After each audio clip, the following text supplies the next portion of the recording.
हम लोग इलस्ट्रेटर की मैंने एक फाइल ओपन कर ली, सेम मैंने साइज अगेन 8.5 बाय 11 इंचेस का साइज लिया है। तो अगर आपको ये साइज इंक्रीज या डिक्रीज करना है तो आप कैसे करेंगे? आप सिंपली अपने आर्टबोर्ड के ऊपर आएंगे, आर्टबोर्ड को सिलेक्ट करेंगे तो हमारा आर्टबोर्ड सिलेक्ट हो चुका है। तो एक तो आप यहां से मैन्युअली अपना साइज इंक्रीज या डिक्रीज कर सकते हैं, या दूसरा आप यहां से इसको ड्रैग करके इंक्रीज या डिक्रीज साइज कर सकते हैं अपने आर्टबोर्ड का। ओके हो गया। एक चीज तो ये आप जो वर्क शुरू करने से पहले कुछ इंपॉर्टेंट चीजें हैं वो मैं आपको बताना चाह रहा हूँ बेसिकली। नंबर एक। नंबर दो, आपकी जो रूलर गाइड है वो आपके पास होनी चाहिए। कंट्रोल आर के साथ मेरा रूलर जो है ना वो यहाँ पे शो हो चुके हैं। ओके, सो आपने एक चीज गौर करनी है, देखें इस टाइम मेरे रूलर जोन है ना उसके ऊपर, अगर मैं रूलर्स के ऊपर यहाँ पे अपना राइट क्लिक करता हूं तो जो मेरा स्केल सेट हुआ हुआ है वो पॉइंट स्केल सेट हुआ हुआ है, पॉइंट्स के ऊपर चेक हुआ हुआ है। और जो स्केल यहाँ पे सेट हुआ हुआ होगा वही हर तरफ स्केल आपका नजर आ रहा होगा। फॉर एग्जांपल यहाँ पे पॉइंट सेट हुआ हुआ है और इस साइड पे अगर मैं देखूं तो यहाँ पे भी पॉइंट सेट हुआ हुआ है, लेकिन मैं इसको चेंज करना चाह रहा हूँ। मैं क्यों चेंज करना चाह रहा हूँ? फॉर एग्जाम्पल मेरा आर्टबोर्ड इस साइज का है, मैं अपने आर्टबोर्ड का साइज करना चाह रहा हूँ 8.5 बाय 11 इंचेस का। तो मैं आर्टबोर्ड के ऊपर आऊंगा, अब मुझे यहां से ड्रैग करके नहीं पता चलेगा, ना ही वर्थ और हाइट के अंदर तो पीटी के अंदर वैल्यू आ रही है, पॉइंट्स के अंदर वैल्यू आ रही है। ठीक है, तो मुझे तो इंचेस के अंदर चाहिए। तो मैं इंचेस में कन्वर्ट करने के लिए सबसे पहले अपने जो सॉरी ये जो मेरा टूल है ना, रोलर टूल, इसको मैं चेंज कर लेता हूँ। तो लेफ्ट क्लिक करूंगा तो राइट क्लिक करूंगा, यहाँ पे इंचेस, दोनों साइडों में मेरे इंचेस कन्वर्ट हो गए। अब मैं अपने आर्टबोर्ड को यूज करके अब मेरी वैल्यू वहां पे ऊपर इंचेस के अंदर आ रही है, तो मैं इजीली अपने आर्टबोर्ड को इंचेस में कन्वर्ट कर सकता हूँ। तो मैं यहाँ पे विड्थ इसकी जो सा है वो 11 इंचेस ले लेता हूँ और हाइट 8.5 मैंने हॉरिजॉन्टल के अंदर ले लिया है। वर्टिकल हाइट तो हमारी 8.5 बाय 11 था ना, मैंने 11 बाय 8.5 कर दिया इसको। अगर मैं इसको दूसरी साइड पे यहाँ पे रखूं तो 8.5 बाय 11, साइज सेम है दोनों का, लेकिन सिर्फ फर्क इतना है कि ये वर्टिकल साइज में है, ये हॉरिजॉन्टल में पड़ा हुआ है पेज। लेकिन यहाँ पे शायद आपको स्क्वायर से शेप लग रही हो, लेकिन साइज वो 8.5 बाय 11 का ही है। ओके, अगेन सबसे पहले ये देखें कुछ आज हम पेन टूल को बेसिकली मैं स्टार्ट आपको करवाना चाह रहा हूँ। इस तरह की स्केचिंग कोई भी आपको बंदा मिल जाता है जो अच्छी स्केचिंग करता है, तो आप उसको पकड़ लें और उसको कहेंगे मुझे डिफरेंट किस्म के कार्टून या डिफरेंट शेप्स बना कर दो, आप ये बहुत महंगे महंगे कार्टून सेल कर सकते हैं।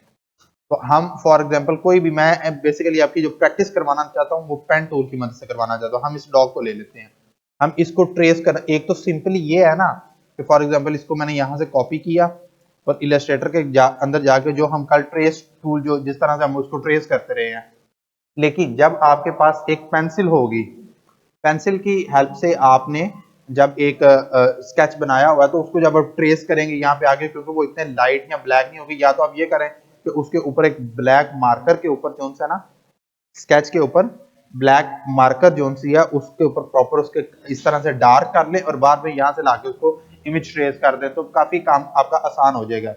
लेकिन मैं सिर्फ जो चीज जो चाह रहा हूँ वो ये चाह रहा हूँ कि आपका पेन टूल जो सा ना वो आपका उसके ऊपर हाथ सेट होना चाहिए, क्योंकि पेन टूल बहुत इंपॉर्टेंट है इलस्ट्रेटर के अंदर। तो मैं इसको डॉग को यहाँ पे ले आया, उसके बाद मैं थोड़ा सा इसको स्केल अप कर लेता हूँ तकरीबन दिस साइज। अगर मैं यहाँ पे इसको ट्रेस करता हूँ, अब ये देखिएगा ये एक लो क्वालिटी इमेज है, हमारे जो है वो पिक्सल ब्लर हो रहे हैं, तो एक लो क्वालिटी इमेज है।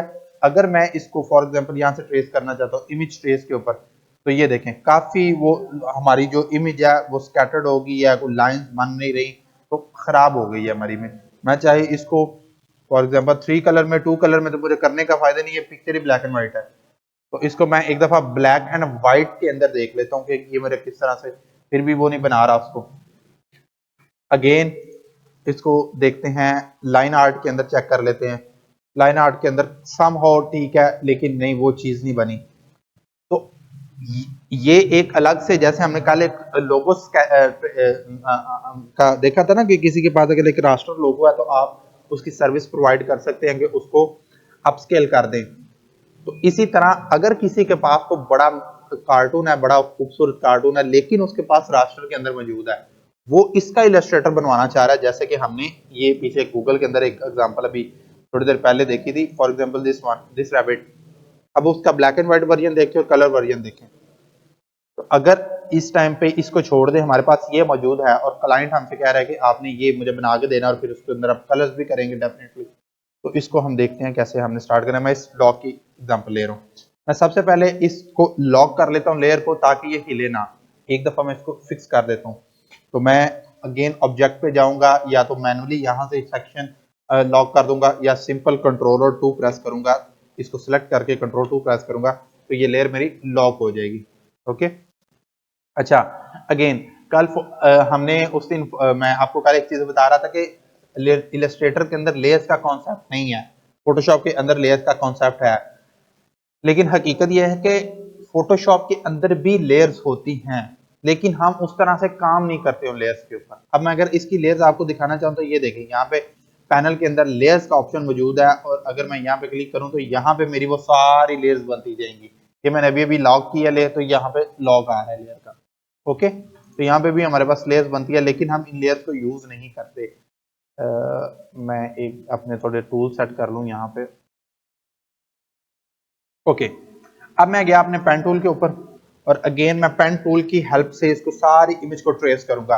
तो सबसे पहले मैंने मेक श्योर करना है कि मेरा फिल नहीं होना चाहिए, मैं फिल को ऑफ कर रहा हूँ, और मेरा जो स्ट्रोक है उसको मैं कोई और कलर ले लेता हूँ, ब्लैक या रेड, या जो कि इसके ऊपर प्रोमिनेंट हो, क्योंकि ब्लैक के ऊपर ब्लैक ट्रेस आपको नजर नहीं आएगा, बाद में हम कलर चेंज कर लेंगे। तो मैं इसको स्टार्ट करता हूँ पेन टूल फॉर एग्जाम्पल मैं यहाँ से स्टार्ट कर रहा हूँ इसको। एक पॉइंट मैंने यहाँ पे लगाया, अब आप देख लें आपके पास एक हैंडल एक्टिवेट हो चुका है।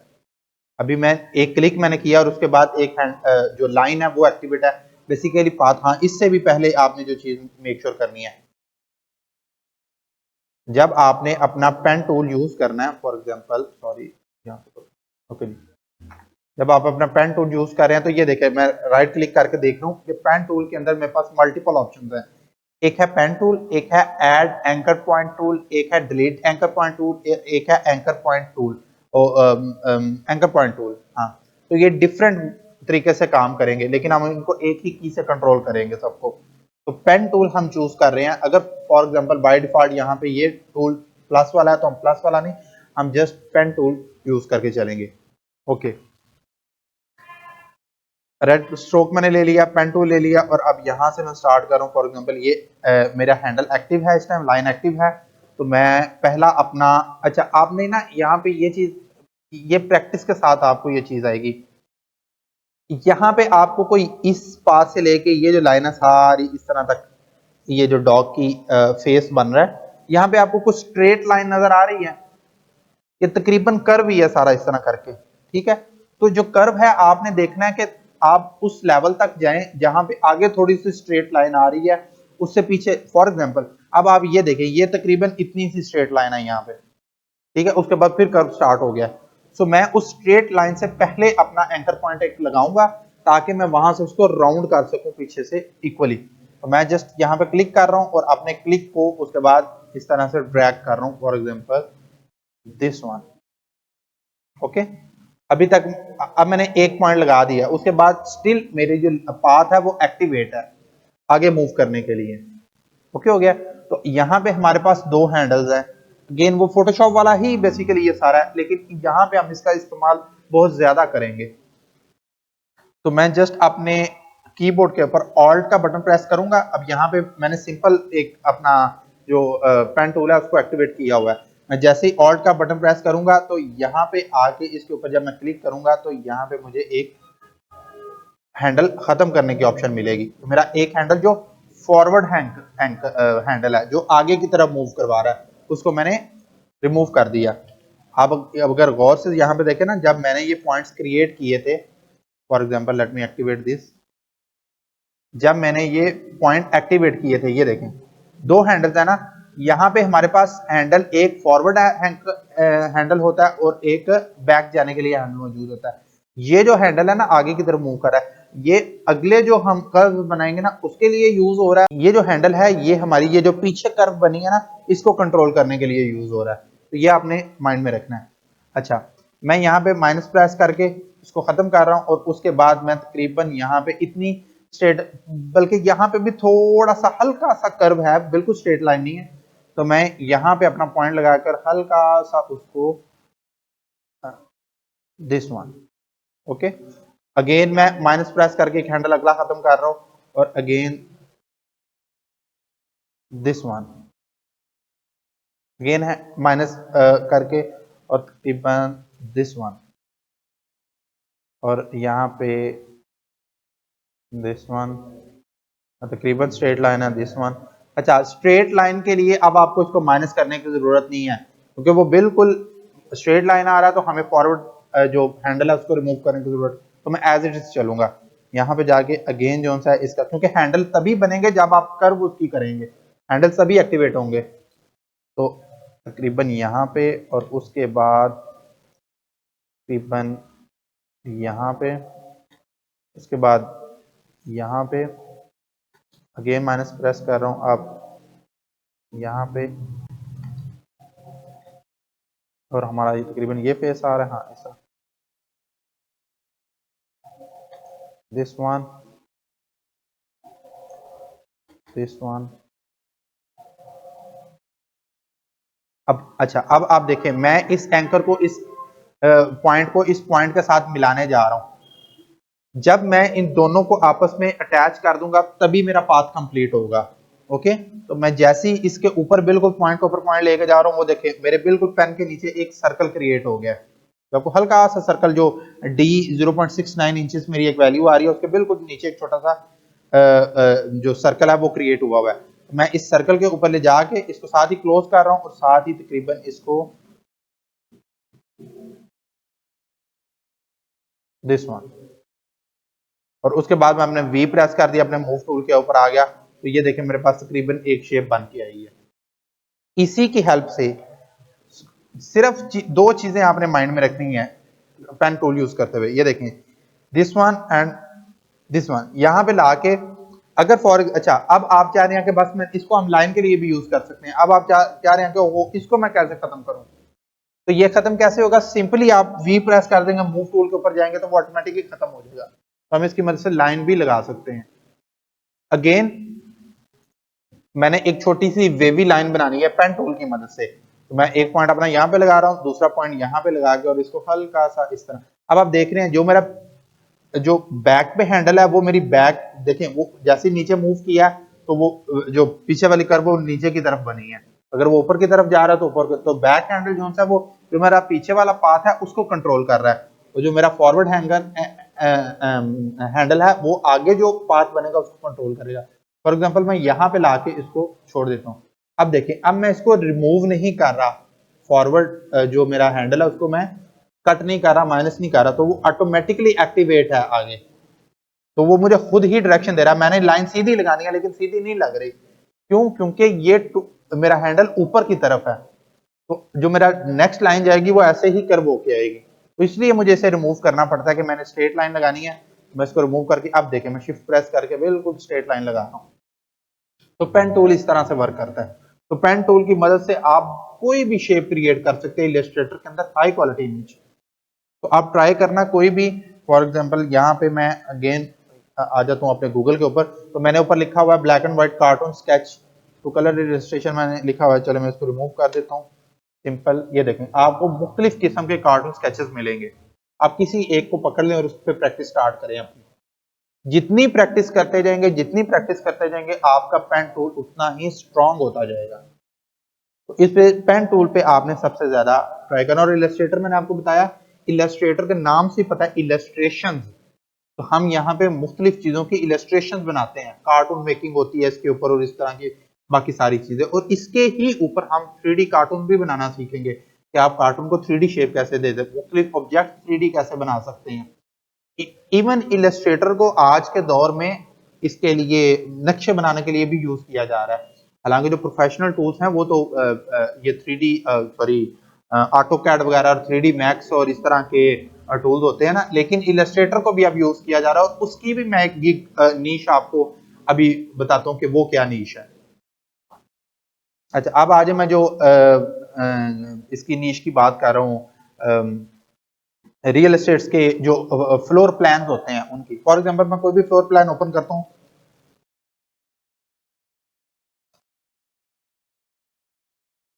तो ये मेरे पास एक फ्लोर प्लान आ गया। फॉर एग्जांपल इसी को ले लेते हैं, हमने अपना इस सेंटर का जो हमारा एक मास्टर प्लान है वो मैंने इलस्ट्रेटर के ऊपर ही डिजाइन किया था। अब आपको अगर फॉर एग्जांपल बहुत ज्यादा 3D मैक्स और इस तरह के टूल्स नहीं आते, और वो उसके अंदर जारी बात है आपको एक शॉर्ट कोर्स करना पड़ता है, उसके प्रॉपर पैरामीटर्स होते हैं और बड़ी चीजें उसके अंदर इन्वॉल्व होती हैं। लेकिन आप सिंपली यहां से एक मैप को ट्रेस करना चाहते हैं। अब ये भी इलस्ट्रेटर के सॉरी गूगल के ऊपर जो है ना, उसके फाइवर के ऊपर नीश मौजूद है और मैं इस पे काम भी करता हूँ अपनी रियल एस्टेट कैटलॉग्स के लिए। आपको ये जो स्केच है ना, या ये जो फ्लोर प्लान है, ये आपको क्लाइंट आपका पीडीएफ फाइल के अंदर देगा। और पीडीएफ फाइल के अंदर जब आपको ये स्केच मिलेगा, मैं इसकी बल्कि आपको ना दिखा देता हूँ जो हमने डिजाइन किया हुआ है। आप क्या करेंगे, इन सब के ऑटोमेटिक उसकी ब्रांडिंग के अकॉर्डिंग जो उसकी कैटलॉग बन रही है उसके अकॉर्डिंग आप इसके कलर चेंज करके, फॉन्ट चेंज करके, लाइंस को तब्दील करके, शेडो ऐड करके आप उसे ये सर्विस भी प्रोवाइड कर सकते हैं। ठीक है, इसकी अभी आपको समझ इस तरह से आएगी। मैं ओपन करता हूँ जो मैंने अपना बनाया हुआ है, इसको कह लें कि शेडो ऐड किया और उसको ब्लैक करके, और आप ये देखें ये कितनी प्यारी स्पेस लग रही है। और अगर मेरा ब्रोशर फॉर एग्जांपल मेरे कैटलॉग है या ब्रोशर है, मैं वो ब्लैक एंड व्हाइट उसका थीम है मेरा, मैं उसको डिजाइन कर दूं तो उसके अंदर ये फिट आएगी कि ये फिट आएगी। For example this one, definitely वो दूसरी फिट आएगी। तो इस तरह की छोटी छोटी जो जॉब्स होती हैं जो कि क्लाइंट चाह रहा होता है कि आप उसको करके दें, तो वो आपके लिए काफी आसानी हो जाती है बनाना। चलें, इसके बाद हम स्टार्ट करते हैं एक छोटी सी चॉकलेट बनाने के लिए प्रैक्टिस स्टार्ट करते हैं। चलें, सबसे पहले तो चॉकलेट के कलर। अच्छा, आपने ना इलस्ट्रेटर के ऊपर एक और काम करना है। जब आप कोई भी डिजाइन स्टार्ट करते हैं ना, तो ट्राई करें पहले उसका एक कलर प्लेट रेडी कर लिया करें। अब कलर प्लेट का मतलब ये है कि जितने कलर्स यूज होने हैं उनको एक साइड पे जो है ना वो लिस्ट कर लिया करें। वो कैसे लिस्ट करने हैं, मैं एक रेक्टेंगल ओपन करने जा रहा हूं। फॉर एग्जांपल इसमें शिफ्ट दबा के प्रेस कर रहा हूं तो बिल्कुल चारों साइडों से इक्वल स्पेस में बन रही है। तो मैं इसको चॉकलेट का कलर फॉर एग्जांपल 3-4 कलर लूंगा यहाँ पे। एक हल्का सा ये कलर ले लेता हूं, उसके बाद ऑल्ट प्रेस करके डुप्लीकेट क्रिएट किया, और एक तकरीबन दिस वन, और एक उसके आगे तकरीबन दिस वन। तकरीबन ये चॉकलेट प्लेट ही है। चॉकलेट कलर इसी तरह के होते हैं ना। तो मैंने सबसे पहले तो एक साइड पे एक अपना प्लेट रेडी कर ली है। उसके बाद सबसे पहले मैं तकरीबन, आप ये समझ लें कि वो क्या, एक वो डेयरी मिल्क वालों की आती है, उसको क्या क्या कहते हैं, उसका नाम मेरे, उसको ट्राई करेंगे, बबली चॉकलेट को ट्राई करते हैं। अच्छा, अब आप देखें सबसे पहले तो हमने एक जो रेक्टेंगल है एक हिसाब की जो बेस है वो बना ली। उसके बाद क्या करेंगे, छोटे छोटे जो पीसेस होते हैं वो हम क्रिएट करना शुरू करेंगे। फॉर एग्जांपल जी दिस वन एक बन गया, और इसकी आगे हम कॉपीज बना देंगे। This one, sorry this one, this one. Again इनका थोड़ा सा कलर लाइट कर देते हैं और इनको इसके ऊपर इस तरह से सेट करना शुरू करते हैं। This one. और अब आप यहाँ पे देख रहे हैं कि मुझे जो है ना काफी मेहनत करनी पड़ रही है कि एक एक को मैं जाके सेट करूंगा, बाद में उनकी मैं अलाइनमेंट सेट करूंगा, और ये काफी मेरे लिए मुश्किल काम होने लगा। तो हम इसको करने की बजाय यहाँ पे हमारे पास एक स्प्लिट का ऑप्शन मौजूद होता है। तो हम अपने ट्रायंगल को या कोई भी हमारी शेप है उसको स्प्लिट कर सकते हैं डिफरेंट सेगमेंट्स के अंदर। तो हम उसको डिफरेंट सेगमेंट्स में कन्वर्ट करेंगे।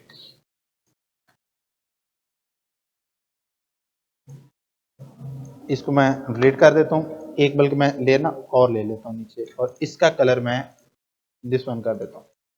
अच्छा, सबसे पहले तो मैंने इसको समझ लें कि स्प्लिट करवाना है। इसके लिए मेरे पास जो ऑप्शन मौजूद होती है, मैं अपने ऑब्जेक्ट सेक्शन के अंदर जाऊंगा और यहाँ पे पाथ का ऑप्शन, ओके, उसको रेक्टेंगल को सेलेक्ट करना है जिसकी आप स्प्लिटिंग करने जा रहे हैं। सिलेक्ट करके ऑब्जेक्ट पाथ, और पाथ के बाद ऑब्जेक्ट पाथ, और पाथ के बाद आपको ऑप्शन यहां पे मिलेगी split into grid. Split into grid की ऑप्शन पे ऊपर हम आ रहे हैं, स्प्लिट इनटू ग्रिड। ओके जी, हमारे पास ये पैनल ओपन हो गया। मेक श्योर कर लेना सबसे पहले तो आपने कि उसका प्रीव्यू ऑन हो। तो मैं प्रीव्यू ऑन कर लेता हूं ताकि जो भी मैं यहाँ पे इसके ऊपर प्रॉपर्टीज अप्लाई करूंगा वो मुझे नजर आए पहले। तो सबसे पहले नंबर ऑफ रोज कितने रखने हैं आपने, मैं इंक्रीज करता हूँ फॉर एग्जांपल 1 2। आप देखें मेरे नंबर ऑफ रोज बने स्टार्ट हो गया फॉर एग्जांपल इतने। ओके, तो नंबर ऑफ कॉलम्स इसको 5 कर लेते हैं और इसको, हाँ ठीक है, तकरीबन इतने उसके जो ऊपर छोटे छोटे पीसेस होते हैं ना उसको मैं बनाने जा रहा हूँ। अच्छा, उसके बाद हमने जो सेटिंग करनी है वो करनी है गटर की। गटर क्या होता है? गटर ये है कि दो जो आपकी ऑब्जेक्ट्स हैं या दो आपके जो शेप्स हैं उनके दरमियान जो स्पेस है वो कितनी होगी। ठीक है, अब ये देखें सबसे पहले मैं रो का गटर इंक्रीज करने जा रहा हूं फॉर एग्जांपल 0.125। तो वो देखें रोज के अंदर कितनी ज्यादा स्पेस आनी स्टार्ट हो गई है। तो 0.125 काफी ज्यादा स्पेस है क्योंकि ये इंचेस पैरामीटर चल रहे हैं। तो मैं सिर्फ इसको, सॉरी 0.025 या 0.35 सॉरी 65 करके दे लेते हैं। हाँ तकरीबन इतनी मुझे ठीक है, ओके है, क्योंकि उसको 5 कर लेता हूँ। 0.05 इंचेस का एक गटर स्पेस क्रिएट कर लिया। अगेन सेम गटर स्पेस में इस तरफ क्रिएट करूंगा 0.055 का एक गटर स्पेस इस तरह से क्रिएट। तो हमारे जो चॉकलेट के पीसीज हैं वो तकरीबन रेडी हो चुके हैं। ओके, इसको मैं सिंपल ओके कर देता हूँ। ओके हो गया। इसके बाद ये सारे जो है ना वो अलग अलग पीसेस मेरे पास बन के आए हैं। ठीक है, तो मैं इनको कंट्रोल जी कर रहा हूँ। सबसे पहले तो मैं ऑल सेलेक्ट करके और कंट्रोल जी करके एक ग्रुप क्रिएट कर लूंगा। ग्रुप क्रिएट करने के बाद इसके बाद मैं इसको इसके ऊपर प्लेस करूंगा इस तरह से, और अगेन मैं शिफ्ट प्रेस करके इक्वल कर रहा हूं इसको तकरीबन चारों साइडों से।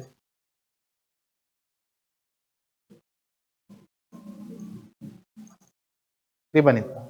ओके, तो ये मेरी एक चॉकलेट तकरीबन रेडी हो चुकी है।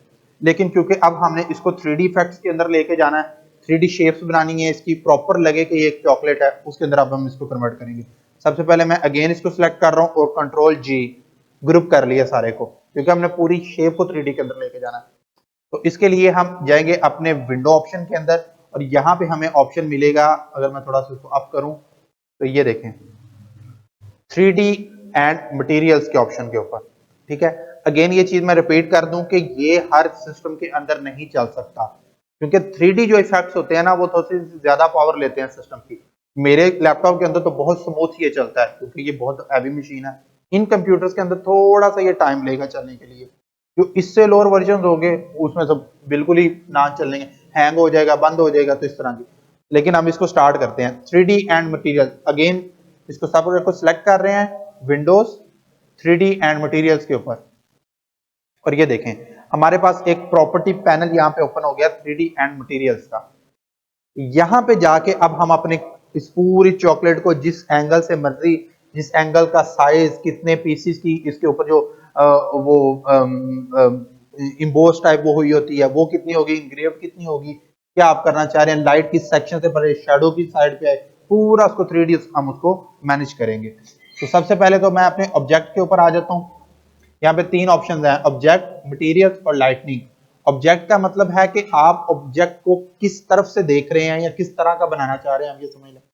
मटेरियल, कौन सा मटेरियल यूज करना है, ये कोई वुडन चीज है, ये कोई स्टील की चीज है, ये प्लास्टिक चीज है, ये कोई हार्ड चीज, रफ सरफेस चीज है, कौन सी चीज है, ताकि वो उसको उस हिसाब से मैनेज करे। अब जाहिर बात है ना, एक चॉकलेट एक क्रीम से बनी हुई, मिल्क से बनी हुई एक चीज है, तो उसकी जो देखने के अंदर उसकी जो फाइन ट्यूनिंग लगेगी वो डिफरेंट लगेगी।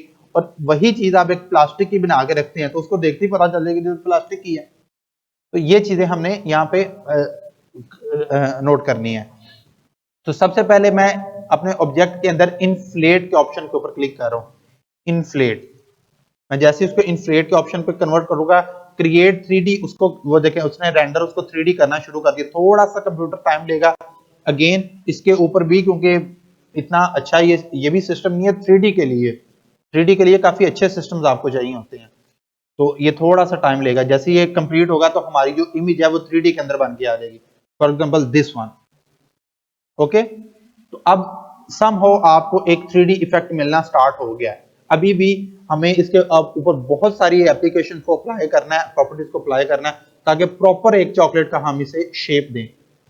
ओके, उसके बाद आप यहाँ पे नीचे चेक करें, कुछ जो सा ना वो ऑप्शंस आपको नजर आ रहे हैं। अगेन आपने प्रैक्टिस करनी है, हर एक को अप्लाई करके देखना है कि कहां से क्या होता है। आप जितनी प्रैक्टिस करेंगे आप उस टूल को उतना ज्यादा अच्छे से समझ सकेंगे हर चीज के ऊपर। वही मेरी पहले वाली बात कि झिझकना नहीं है कि अगर यार मैं ये बटन प्रेस कर दूंगा तो पता नहीं क्या हो जाएगा, कुछ नहीं होने लगा। ज्यादा से ज्यादा इलस्ट्रेटर बंद हो जाएगा और कुछ नहीं हो रहा, कोई आपका कंप्यूटर नहीं सड़ने लगा इससे। टेंशन ही लेनी इस बात की। चलें जी, सबसे पहले इसके अंदर देखते हैं ऑप्शन हमें क्या क्या मिलती है। सबसे पहले है डेप्थ का ऑप्शन। यहाँ पे हमारे पास इस टाइम जो डेप्थ है वो 0.1389 इंचेस का डेप्थ है। मैं इसको थोड़ा सा इंक्रीज करके देखता हूँ कि मेरी पिक्चर के अंदर क्या चेंजिंग्स आते हैं। मैं डेप्थ को थोड़ा सा इंक्रीज करता हूँ 0.3। आप देख रहे हैं कि आपकी वो जो चॉकलेट का एक पीस है ना, उसकी अगर आप देखें ओवरऑल को जो डेप्थ है जो उसकी के अगर उसको मैं पंजाबी के अंदर ये कह रहा हूं कि कितना मोटा पीस है, ठीक है, वो हम यहां से उसकी डेप्थ से कंट्रोल कर रहे हैं। अगर उसकी डेप्थ जितनी कम होगी वो उतना बिल्कुल स्ट्रेट पीस होगा, और जितनी हम उसकी डेप्थ को इंक्रीज करते जाएंगे वो उतना ही मोटा वो पीस बनता जाएगा। तो यहां से हम उसकी डेप्थ को कंट्रोल कर सकते हैं। चले, मैं फिलहाल इसको 0.3611 पे रखता हूं। अगेन वही चीज है, मैं जितनी ज्यादा इसको बार बार चेंज करूंगा सिस्टम उतनी ज्यादा पावर लेगा, उतना स्लो हमारा वर्क चलेगा। तो इसके लिए थोड़े से आपको सिस्टम अच्छे रखने पड़ते हैं 3D काम करते हुए। ओके जी, दोबारा इसकी ऑप्शन के अंदर देखते हैं जी हम यहाँ पे। अच्छा, कुछ अगर आप यहाँ पे मूव करते जाए नीचे, बाकी कुछ ऑप्शंस देखते हैं बवील की। चलें, यहाँ भी इतने ही काफी है। इसको मटेरियल के ऊपर फौरन से आते हैं कि आपका ये जो आप ये ऑब्जेक्ट बना रहे हैं, जो चीज बना रहे हैं, इसका क्या मटेरियल है। ये एक वुडन चीज है, ये प्लास्टिक चीज है, ये कंक्रीट है, ये क्या है क्या। तो हम यहाँ पे अगर अपने ऑल मटेरियल एंड ग्राफिक्स के ऊपर क्लिक करें, अगेन ये जो सारी सेटिंग होती है ना, जो आपको 3D मैक्स जैसे टूल्स होते हैं उसके अंदर भी ये सेटिंग मिलती है। तो मैं मटेरियल के ऊपर क्लिक करता हूँ। फॉर एग्जाम्पल यहाँ पे मेरे पास फिलहाल तो एक ही मटेरियल आ रहा है, बेस मटेरियल, हाँ एक ही है, क्योंकि यहाँ पे बाकी आपको इंस्टॉल करने पड़ेंगे। ग्राफिक्स के अंदर देखते हैं, यहाँ पे आप नीचे आ जाएं, अडोबी के जो सबस्टांस मटेरियल्स हैं कुछ उन्होंने ऑलरेडी मटेरियल दिए हुए हैं। आप यहाँ पे देखें, अगर थोड़ा सा पैनल को जरा बड़ा कर लेता हूँ ताकि इजीली आप उन चीजों को सेटिंग्स को देख सकें। यहाँ पे ये देखें डिफरेंट टाइप के मटेरियल्स हैं। आप एक मटेरियल को करके अप्लाई करें और देख रहे हैं चॉकलेट किस तरह से चेंज होती है। जस्ट उसका टेक्सचर चेंज होगा और कोई तब्दीली नहीं आएगी। तो मैं यहाँ पे कुछ प्रीसेट्स हमें दिए होते हैं, मैं उनमें से कुछ सिलेक्ट कर लेता हूँ। इसको मैं हाइड कर देता हूँ यहाँ से। प्रॉपर्टी का बेस प्रॉपर्टीज के ऊपर आते हैं, सॉरी यहाँ पे प्रॉपर्टीज के ऊपर, यहाँ पे हमें ना कुछ डिफॉल्ट ऑप्शन मिलते हैं,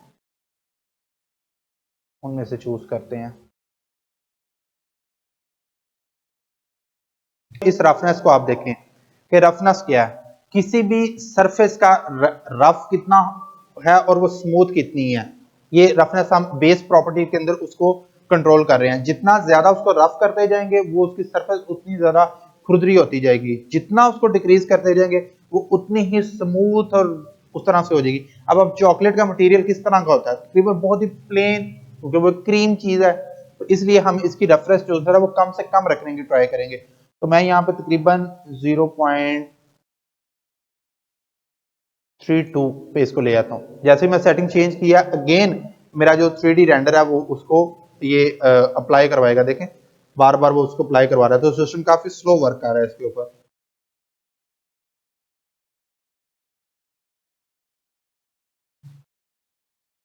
ओके,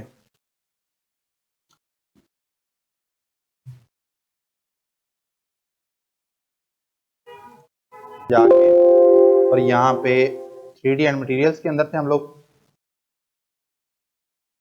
चलें यहाँ पे आ जाते हैं। अच्छा, लाइटनिंग की से थोड़ा सा एंगल एक आएगा हमारे पास, तो पता चलेगा कि कितनी इंग्रेविंग है, कितना ये डेप्थ है इसकी, कितनी स्मूथनेस है। तो उसके लिए ऑब्जेक्ट 3 ही ऑप्शंस हैं, object, material and lightning. Different के ऊपर हम काम कर रहे हैं। तो मटेरियल हमने सेलेक्ट कर लिया, लाइटनिंग को करते हैं। अगेन मैं ऑब्जेक्ट पे वापस आ रहा हूँ। हमने इन्फ्लेट के ऑप्शन के ऊपर क्लिक किया हुआ था कि इन्फ्लेट का ऑप्शन आ रहा है। तो यहाँ से मैं नीचे आता हूँ, तो यहाँ पे मुझे कुछ प्रीसेट्स मिलेंगे। फॉर एग्जाम्पल जी रोटेशन,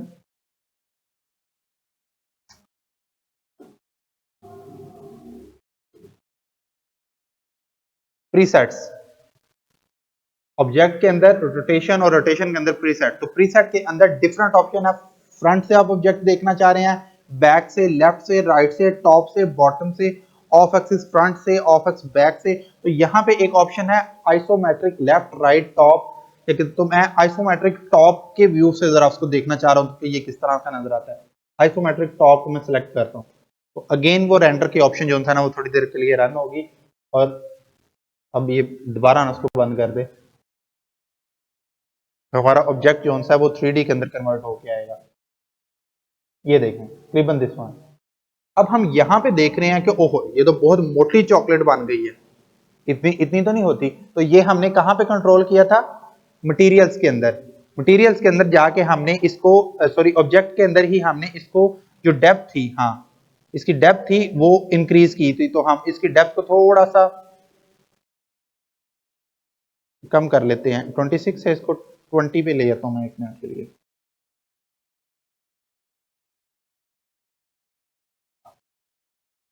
सॉरी, पीसेस की डेप्थ आई थिंक 40 पे करके देखते हैं।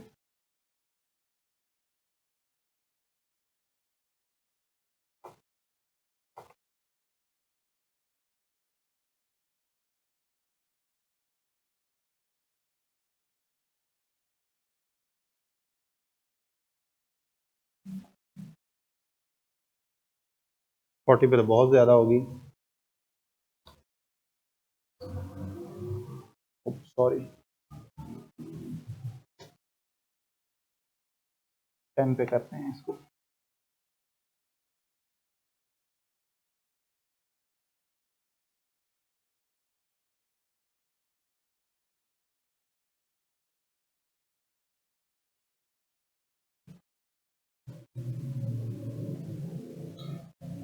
हाँ, तकरीबन अब ठीक है। 10 के ऊपर जो है ना, तकरीबन इतनी सी ही बारीक वो चॉकलेट होती है। ओके जी, आइसोमेट्रिक टॉप के ऊपर अब हम आ गए हैं। मटेरियल्स हमने फाइनल किया हुआ जो भी है। लाइटनिंग, अच्छा लाइटनिंग के ऑप्शन के ऊपर आते हैं। पहले भी इसने लाइटनिंग पे ही ऑफ किया था आई थिंक हमें। हाँ, लाइटनिंग का ऑप्शन नहीं आ रहा क्योंकि सिस्टम थोड़ा सा स्लो वर्क कर रहा है। मैं दोबारा से इसको ओपन करने की ट्राई करता हूँ। लेकिन चलें, समहाउ यहाँ पे भी हमारी लाइटिंग ठीक ही है। मैं कल ट्राई करूंगा कि अपने सिस्टम को अटैच करके ना, तो आपको ये सारी चीज़ें इसके ऊपर दिखा दूंगा, क्योंकि उसके ऊपर तो बिल्कुल वो फास्ट स्मूथली वर्क करेगा।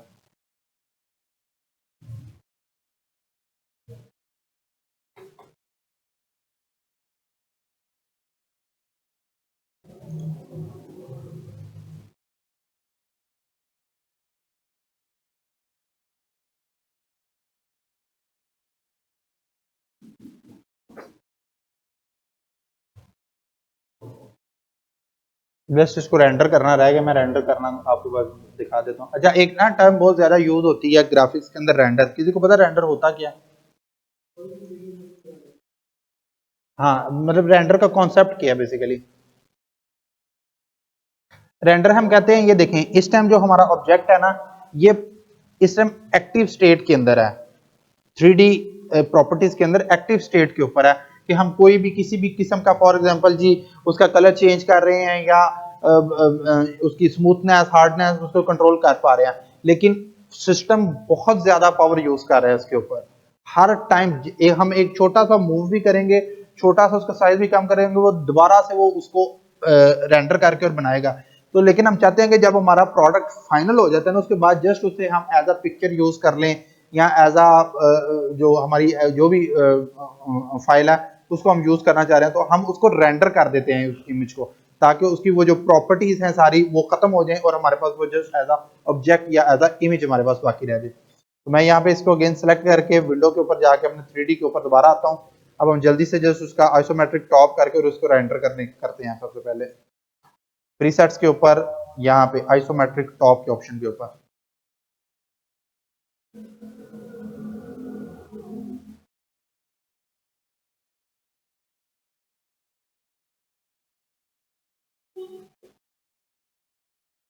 फॉर एग्जांपल दिस वन, और हमें इसका जो डेप्थ सेट की थी वो की थी 10।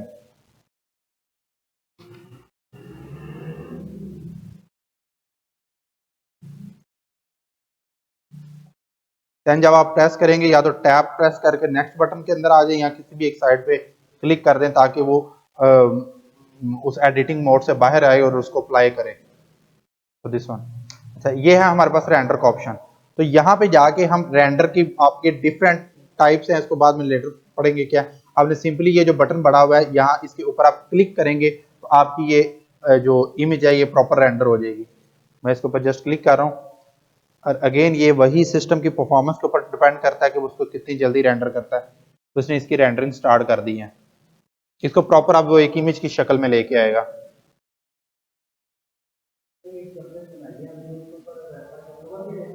जी हम अभी शेप बिल्डर टूल के ऊपर जाएंगे। अगेन मैं रिपीट कर दूं, सबसे पहले एक रेक्टेंगल क्रिएट किया, उसके बाद आपने पेन टूल की मदद से ये शेप बनाई। आप इसको सेलेक्ट करेंगे, शेप बिल्डर टूल के ऊपर आएंगे और उसके बाद शेप बिल्डर टूल में आप ये देखें, आप यहाँ पे लेके अपना माउस आ रहे हैं तो प्लस का साइन दे रहा है। अगेन ये हिस्सा अगेन प्लस कर रहा है। अगर हम इसको शेप बिल्डर टूल को प्लस करेंगे, फॉर एग्जांपल दिस वन, इसके ऊपर मैं सिंपल क्लिक कर रहा हूँ, क्लिक करूंगा और साइड पे उस तरह मूव करके, और मेरे पास एक तकरीबन एक शेप, इसको मैं आपको कलर दे लेता हूँ फॉर एग्जांपल दिस वन। तो मेरी शेप उसने अलग कर दी है। ओके, तो इसको थोड़ा सा मजीद आसानी के साथ समझने के लिए मैं यहाँ पे दो रेक्टेंगल्स बनाता हूँ, this one and this one, shape builder tool. For example ये दो मेरे पास शेप्स हैं। मैं चाह रहा हूँ कि ये देखें, ये जो बीच वाला पार्ट है ना सिर्फ ये मेरे पास बच जाए, बाकी दोनों को मैं खत्म करना चाह रहा हूँ। या मैं ये चाह रहा हूँ कि इन दोनों को इकट्ठा करके ये जो पार्ट बन रहा है ना इसको मैं अलग करना चाह रहा हूँ। तो उसके लिए शेप बिल्डर टूल है। जैसे मैंने शेप बिल्डर टूल पर क्लिक किया, अगर मैं इसको प्लस करूंगा तो ये इसका एक नया कट करके इसको साइड पे कर देगा। प्रेस कर रहा हूं तो ये देखें, ये मेरे पास एक उसने कलर उसका एक जैसा सारा कर देता है, तो एक शेप कट होगी। अगर मैं चाहता हूं कि ये सिंपल वैसे ही खत्म हो जाए तो मैं शेप बिल्ड टूल पे जब प्लस की जब मैं ऑल्ट प्रेस करूंगा तो माइनस, तो वो उसको खत्म कर देगा वैसे। अगेन इसको खत्म करना चाह रहा हूं, खत्म कर दूंगा। ओके, और अगर मैं चाहता हूं, मैं यहाँ पे एक एलिप्स टूल क्रिएट करता हूं, दिस वन, और मैं चाहता हूं कि ये शेप एक ही हो जाए, सारी शेप एक ही हो गई जाए। मैं यहाँ पे सिलेक्ट करके तो अपने शेप बिल्डर टूल के पे आऊंगा और इसको यहाँ पे क्लिक करके और अगेन यहाँ पे इसको इस तरह से मूव करवा दूंगा। ये मेरी सारी एप की शेप क्रिएट कर देगा। तो ये शेप बिल्डर टूल इस तरह से वर्क करता है। हम इसको एक और तरीके से भी कर सकते हैं। वैसे मैं कंट्रोल जी कर रहा हूँ। फॉर एग्जाम्पल ये मेरे पास दो शेप्स हैं, आप इन दो शेप्स को सिलेक्ट करें और अपने प्रॉपर्टी पैनल के अंदर आए। प्रॉपर्टी पैनल के अंदर आपको यहाँ पे कुछ ऑप्शंस मिलते हैं अलाइनमेंट्स के नीचे पाथ फाइंडर के नाम से।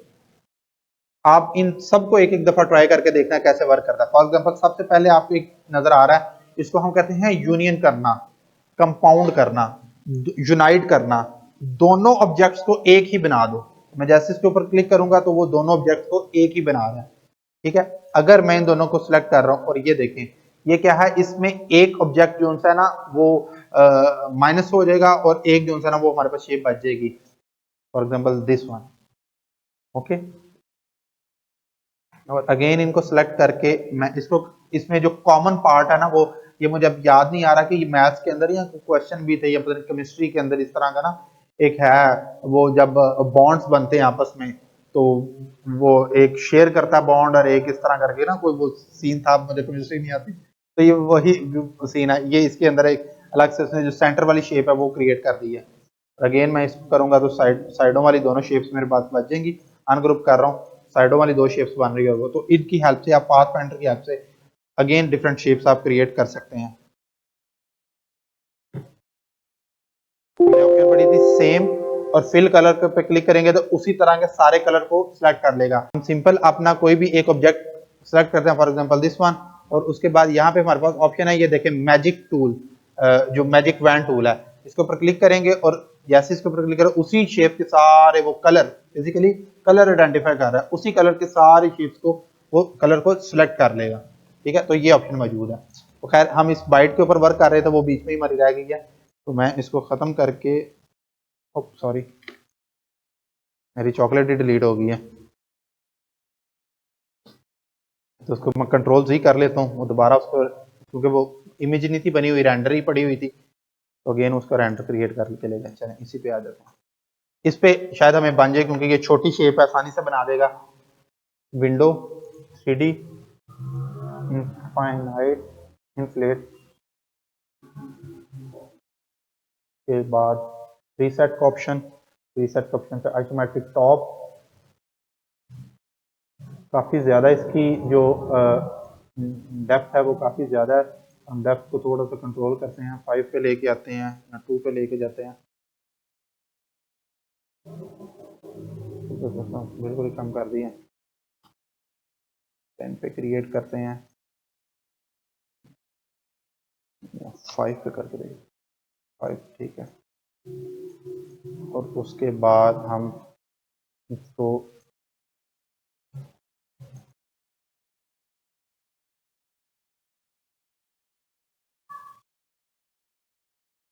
मटेरियल्स के ऑप्शन पे आके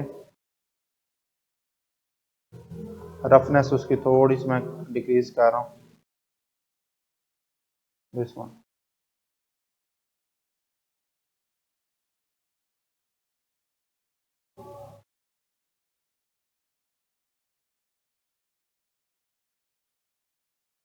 ऑब्जेक्ट के ऊपर जाके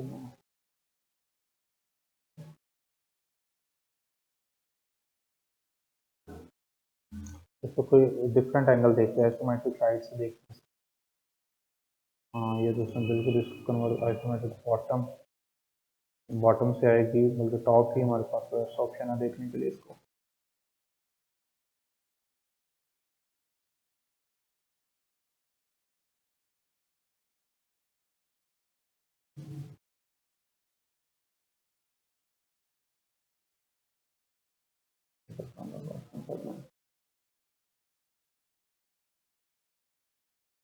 लाइटिंग पे गेन उसको बंद ना कर दें, हाँ लाइटिंग का ऑप्शन, सॉरी आज की क्लब काफ़ी ख़राब हो रही है वैसे, बार बार इलस्ट्रेटर बंद हो रहा है।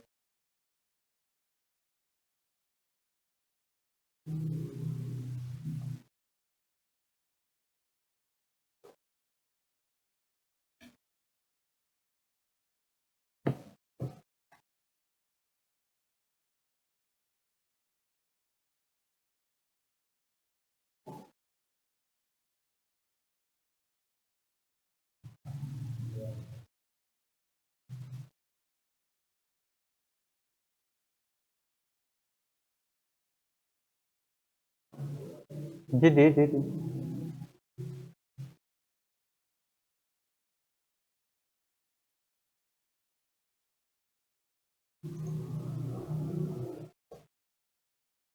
तो ये यहाँ पे मैं अब रेंडर करने की ट्राई करता हूँ, अगर ये हो जाए, क्योंकि ये छोटा पार्ट है तो पॉसिबिलिटी है कि ये आसानी के साथ रेंडर हो जाएगा।